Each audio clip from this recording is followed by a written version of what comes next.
Dan il-programm huwa mtellem mill-istudenti tal-Higher National Diploma in Creative Media Production fih dan l-Istitut tal-Arti u d-Disin tal-MCAST. Dan il-programm qiegħed jittella bl-għajnuna ta' Nexos u Domestika.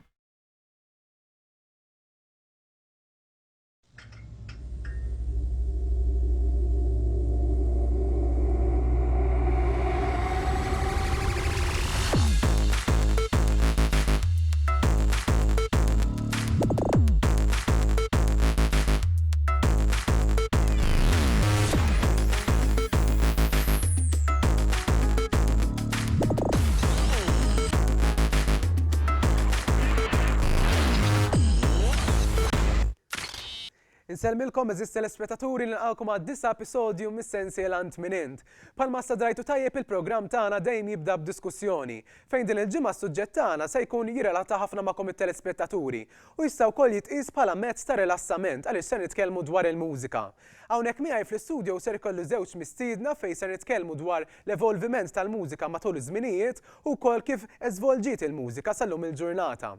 Imbagħad fit-tieni parti wkoll għandna feature interessanti fejn se nitkellmu dwar xi ħaġa li aħna nużawha ta' kuljum. Però tista' wkoll titqis bħala sport. Dan huwa aktar imbagħad ovvjament se narawh fil-feature li għandna. Fl-aħħar parti tal-programm fis-sezzjoni tal-mużika mbagħad se niltaqgħu ma' band lokali, band illi għadha tiżdied il-popolarità tagħha bil-mod il-mod. Se nisiru nafu din il-band però grazzi għall-mużika tagħhom. Nixtieq ukoll infakkarkom sabiex titlu fuq il-Facebook page tagħna billi tiktbu MCAST MT. Hemmhekk intom it-telespettaturi tistgħu wkoll issiru tafu dwar ix-xogħlijiet tagħna l-istudenti tal-medja kif ukoll tistgħu tkomplu bid-diskussjoni malli jispiċċa l-programm. Għaddaqstant ħanatu mill-ewwel bidu għal dan il-programm billi mmorru naraw dan l-ewwel feature dwar il-mużika. L-antiku rock. Iktar mużika favorita tiegħi hija l-alternative u kif ukoll pop rock ukoll. Mużika Maltija l-iktar. Ivarjaw, ma nħobbx nisma' dejjem l-istess ġeneru skont il-feelings, skont il-mood li jkolli. Jiena 50s u 60s. Rock, 80s, electronic. L-aktar għandhom x'jaqsmu ma' rock. Jien ngħid għalihom milli fil-ħuġu għiddhom din ġew bum bum bum bum bes. Għax bum bum bum jagħmlu. Naħseb li l-mużika tal-lum komparat ma' żmien ta' qabel nemmen li hemm ħafna differenza. Ma ngħidx li ma toġobnix jew le, ġifieri hemm xi mużika tal-lum li toġobni jew xi mużika tal-lum li ma toġobnix. Napprezza kollox hu. Kollox toġobni, ġifieri dak il-ġeneru aħna konna żgħar fis-60s, kellna ġeneru differenti u ġibet seta' torġa' l-ħadd. Li hemm differenza l-mużika tal-lum daqsxejn dejjem dejjem dak il-ħoss tal-bejż hu. Il-mużika tal-lum ma tantx toġobni. Naħseb li kollha bl-istess ritmu. Xi kultant ma tantx kolli jabtet nismagħha meta nkun id-dar naħseb li fiha wisq ġen. Pjanata bażikament biex tagħmel il-flus u biex ikollha mass ta' udjenza kbira u qed taħdem bażikament. Il-problema il-messaġġi li jibgħatu li fil-verità ħadd ma jagħti kasom. Naħseb li l-mużika tal-lum fiha passjoni, wkoll għaliex le. Ma jfissirx li għax hija ġenerata bil-kompjuter m'għandix tkun. La xwajdu. Għandi t-tifel ħin kollu sejjarek fuq ir-redju bum bum bum. Iktar morna daqsxejn allar ngħid jiena, id-dinja qed tinbidel hu. Fil-fatt ara kemm ferraqisna morna allar, in-nies ħafna minn nies qed jaqgħu l-mużika l-antika. Il-mużika evolvit. Però naħseb li qegħdin nerġgħu mmorru għal ħsejjes ta' 60s, 70s u 80s. Anke aħna l-Maltin qed insibu diski antiki, naqalhom il-qiegħ u nippruvaw nirranġawhom. Le, mhix passjoni, ġust bbażata biex tagħmel il-flus u biex turi ċertu messaġġi. Illum żagħżugħ tieħed diska bil-bejż għax jiena tifel għandu skola. Jien nista' ngħidlek jiġu ħafna biex jitalmu ta' DJs. Mhux ħejtalmu pjanu jew kiterra. Nemmen li żgħażagħ forsi jisimgħu aktar electronic, forsi għax huma aktar exposed għalija llum il-ġurnata. Imollok paċi pillu. Imorru jikrbuna jisnu hemm u ħadd isma' tikkoġ bombing. Bum bum bum bum. Lura fl-istudio propju sabiex nitkellmu dwar il-suġġetti li għandna tal-mużika miegħi għandi lil Christopher De Battista li huwa DJ kif ukoll jipproduċi il-mużika electro progressive u anke trance, grazzi ovvjament tal-li għoġbok tiġi hawnhekk. U ħdeħ ukoll għandna lil Lou Grek li huwa mużiċist mal-band lokali Scarlet Seri. Grazzi ħafna wkoll tal-ilqajt l-istedina tagħna. L-ewwel nett, bħalma nafu l-mużika ma' żminijiet dejjem evolvit ovvjament differenti, bħal pereżempju mill-era tar-rock, reggae u pop, u l-lum il-ġurnata qegħdin nisimgħu ħafna bil-mużika kemm techno, electro anka trance. Però kif taħsbu l-evolvit il-mużika għall-aħjar jew nkella għall-ar? Ħanibda minnek, Christopher. Mela, jien naħseb li bħala xena mużikali, bħala electronic music, techno, trance, house, dal-affarijiet, morna l-aħjar inħossijena bħala ġenru kif evolva, kif inxteret ġifiri, pero f'sens kummerċjali ġifiri bħala qliħ, dejjem ikun hemm dawk it-top DJs li bdew mill-bidu net u they got the most of the crowd ġifiri, people to make it big bħala artist it's very hard, speċjalment lokalment għaw Malta x'tantaw DJs u producers illum ħafna jaqbdu laptop ġifiri u daqshekk DJ ġifiri, you make a name, Facebook page, taqbad 4 tracks, taqbad min jaqbad it-top 10 ta' Beatport, eżempju, u tidoq lilhom eżempju.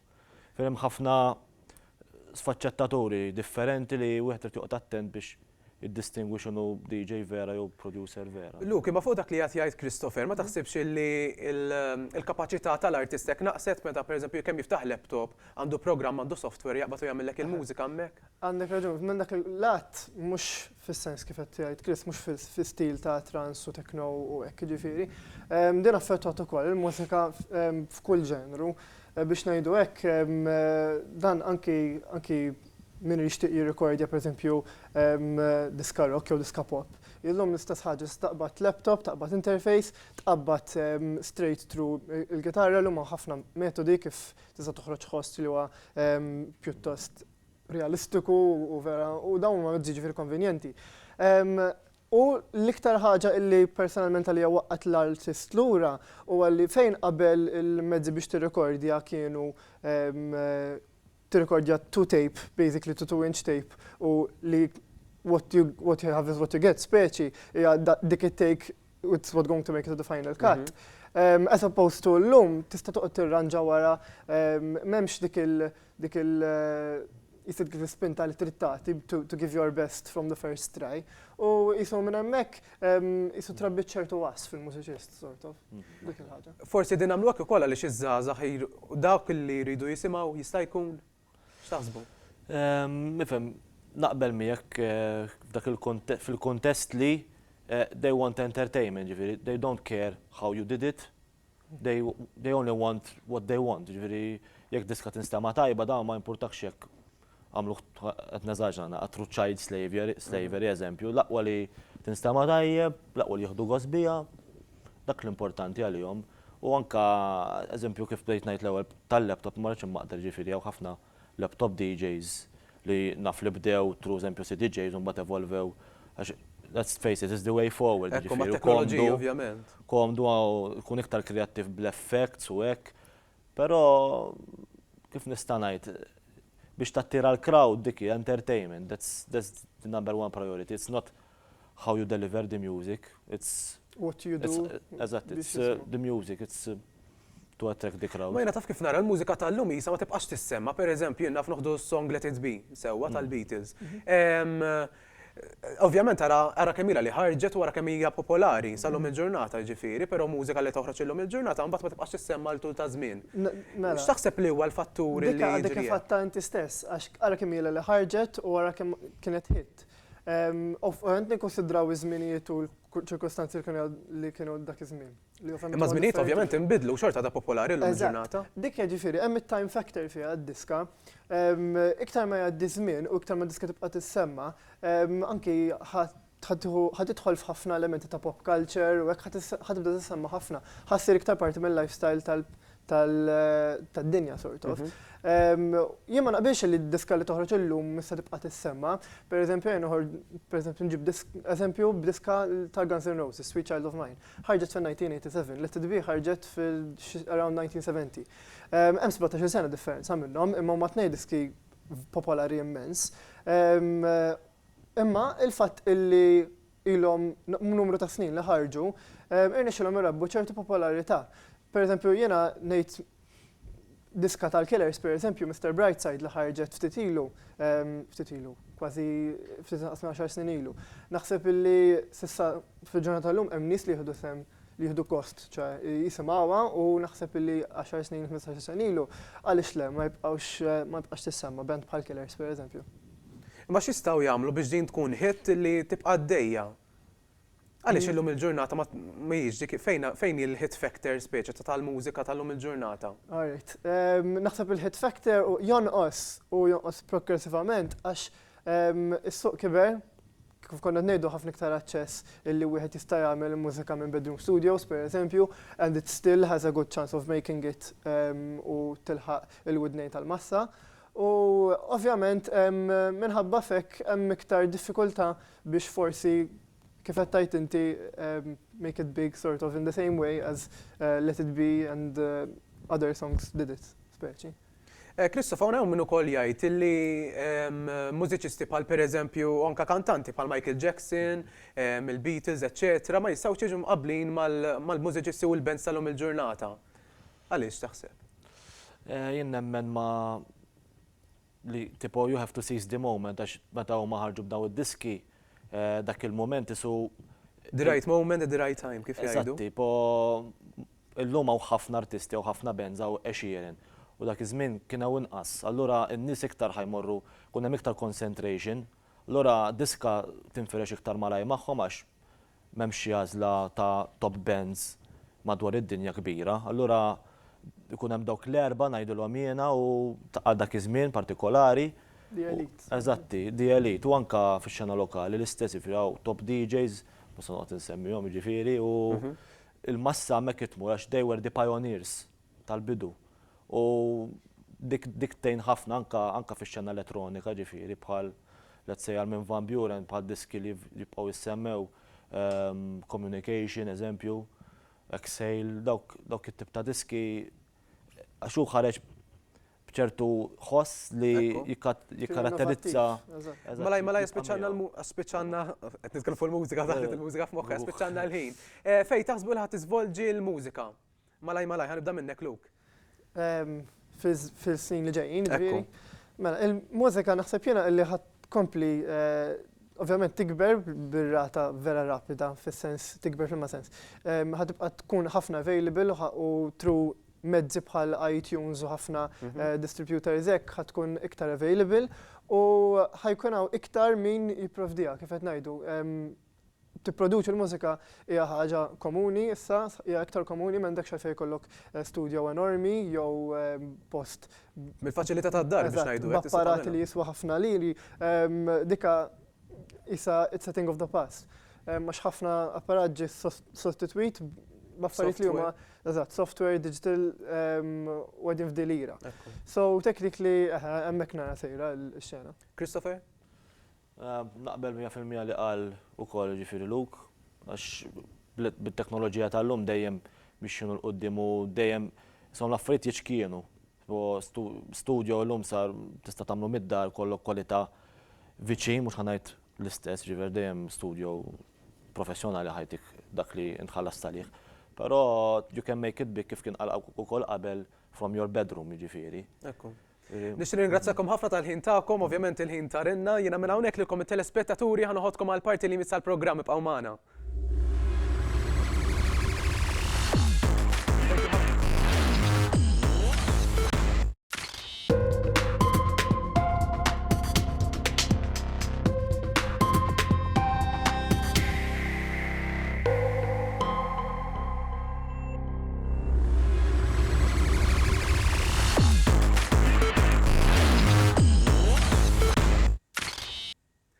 Fil-feature li miss issa se niltaqgħu ma' Margalja li jipprattika sport mhux tas-soltu. Huwa jtelaq il-karozzi kemm f'Malta kif ukoll barra minn Malta u ġieli jagħmel xi stunts ukoll. Għalhekk ħammorru naraw dan il-feature sabiex ukoll naraw l-esperjenzi li għadda minnhom dejjem marbuta ma' dan l-istess sport. Minna 5 snin oħra nixtieq li nkun full professional fuq da x-xogħol. Professional? Professional ta' xiex?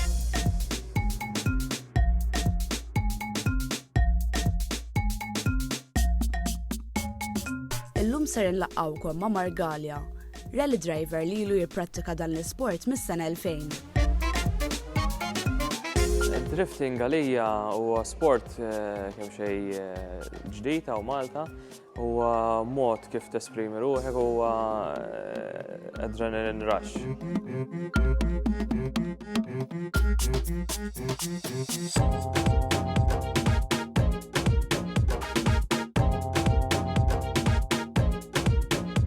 Li jkollok karozza adattata għal dat tip ta' sport huwa importanti ħafna għal raġunijiet li inti trid karozza adekwata għal dak li tkun qed tagħmel.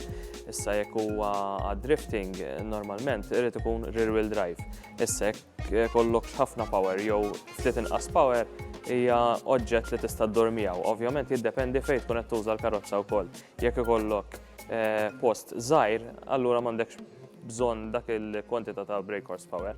Jekk ikollok post kbir fit-tul fejn inti jkollok tagħmel drifts pereżempju ta' third u fourth gear, hemmhekk trid il-power bil-fors. L-iżjed karozza favorita li għandi għall-qalbi hija Subaru Impreza. Nixtieq il-karozzi kollha bażikament, għax kollha jogħġbuni. L-iżjed li għandi għall-qalbi hija Subaru Impreza u wieteq l-iżjed, ovvjament da kollha fihom tagħhom. L-iktar ħaġa challenging għalija f'da x-xogħol as such huwa l-ħin. Trid issib ħafna ħin u trid issib ovvjament post fejn tipprattikah li għaw Malta sfortunatament m'għandniex. Training bażikament għaw Malta tista' tgħid li kważi ftit li xejn isir għal fatt li m'għandniex post fejn. Meta nitilgħu barra minn Malta jkollna dik il-ġurnata qabel ix-shows li nipprattikaw u jekk ikonna xi event normalment qabel kull tellieqa jekk nkun se ntellaq dejjem ikun hemm il-practice sessions jew il-warming up sessions. X'ikun għaddej minn moħħu qabel ma jibda jagħmel stunt waqt xi show? Għal-bidu kien iħossna eċitati ħafna. Illum il-ġurnata drajnieh dal-feeling u noħorġu qisna sejrin il-ġurnata xogħol. L-ikbar stunt li qatt għamilt bħala ħalli ma nsejħulix l-akbar stunt. Stunt waħda mill-iżjed perikolużi li nagħmlu fit-tim hija dik li ngħidula driver change. Driver change hija il-karozza nibdew nqabduha donut fl-istess post u nibdew ħirġin kollha fuq is-saqaf, tlieta minn nies fuq is-saqaf waqt il-karozza qed iddur tagħmel donuts. Ġieli għajtuli biex nieħu sem fi stunt driving għal films u kellna anke pożizzjonijiet fejn ħadna sem f'shows. Kemm ili nsuq hill climb ġifieri Malta rbaħt 5 kampjonati mill-klassijiet differenti. Ovvjament bdejt minn klassi u bdejt tiela minn klassi għall-oħra. Bħala etna kienet l-ewwel darba u mort tajjeb ħafna fiha. L-etna kienet tellieqa twila, ġifieri mhux bħalma jkollna u Malta. U kien hemm 260 karozza u plejsejt id-disa post li minnhom minn li kienu qabli kienu kollha single seater Formula Cars, ġifieri tiegħi ġiet l-ewwel karozza saloon fil-kategorija ġifieri. Mark ikkompeta u iltaqa' ma' professjonisti internazzjonali f'dan il-kamp. Bħal Lewis Hamilton, Ken Block, Van Gittin u saħħansitra ma' Cary Grant. Imma u Malta hawn nies li jħobbu dan it-tip ta' sport? Malta u ħafna nies li dilettanti ta' dal-isport, ġifieri għal persentaġġ ta' nies li għandna persentaġġ qawwi ħafna li jħobbu dal-isport. Għal nies li jixtiequ jaqbdu dat tip ta' sport, nissuġġerixxi li qabel ma jixtru karozza jaraw f'liema sport jixtiequ jidħlu, jekkux drifting, jekkux hill climb, jekkux quarter mile, jekkux karting, anything. Tittara inti x'liżjed li interessak. U mbagħad ovvjament l-ewwel mhux qabel kollox jekk ħadd ixtri karozza, ara li l-karozza tkun safe u magħmula bl-affarijiet tas-safety kollox. Qabel ma tintrama magna, ma jintramaw suspension brakes, etc. Ħolma dil-karriera tista' tgħid li ovvjament tibda tipprova tilħaq the top position li tkun professional. Bħalissa nistgħu ngħidu li qegħdin semi-professionals. Semi-professional għax ovvjament nitilgħu hemmhekk bħala parti mix-xogħol, però ovvjament meta niġu Malta rridu nerġgħu marru għax-xogħol tagħna normali. Ovvjament il-ħolma hija li ssir professional pro. Il-band li għandi miegħi issa fl-istudju hija band relattivament ġdida x-xena mużikali Maltija. Ħarġu diversi singles kif ukoll EP b'isem ta' Keeps Me Waiting. Ħammurru ħna niltaqgħu ma' Jane Doe din id-darba.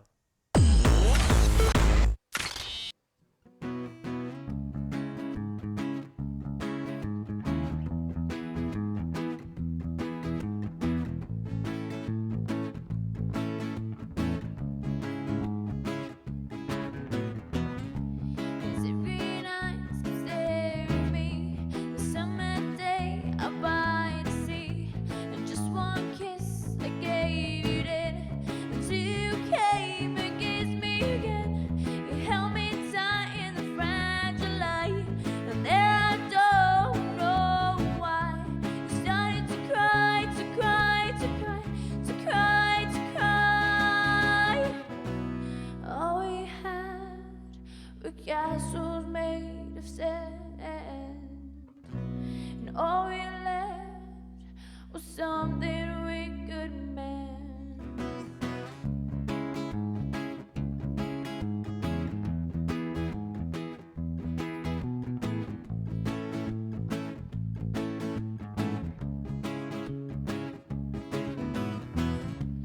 We sit out in the sun. All we did was us and done. You were to me all I could see, but what it became was frailty. And just one day life ripped us away. Now here we were, but I loved you. Swear, I swear I did. I swear, I swear. All we had were castles made of sand. All we left was something we could mend. All we had were castles made of sand. All we left was something we could mend.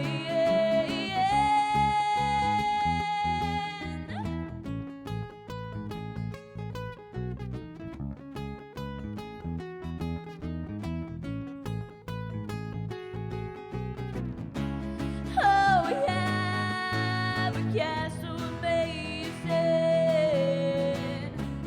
Oh, we left for something we could mend. Oh, we had a castle made of sand. Oh, we left for something we could mend.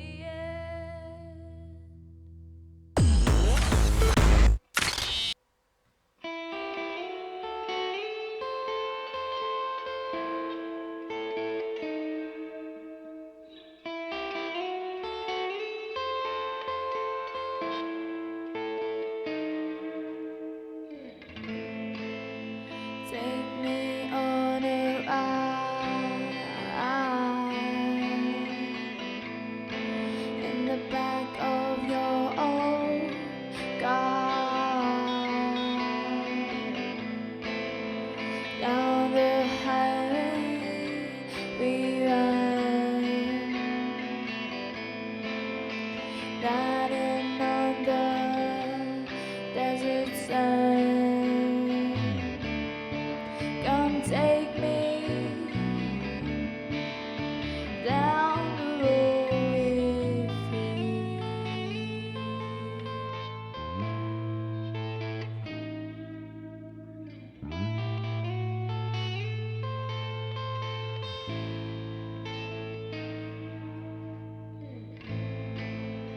Blue skin and lipstick, taste of cigarettes,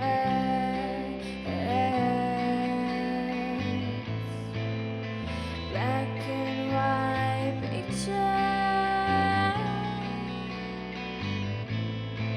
and blue to wash them down. Come take me down the road with you.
gold, digging for gold.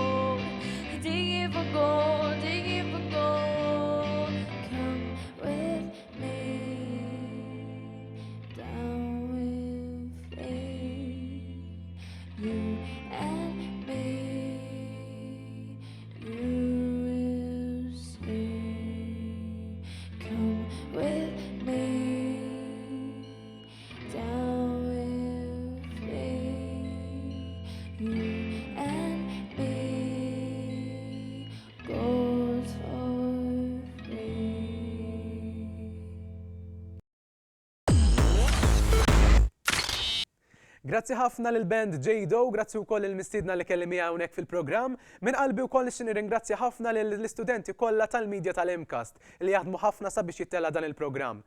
Nixtieq infakkarkom qabel nagħlaq sabiex titlu fil-paġna tagħna ta' Facebook billi tiktbu MediaCast MT.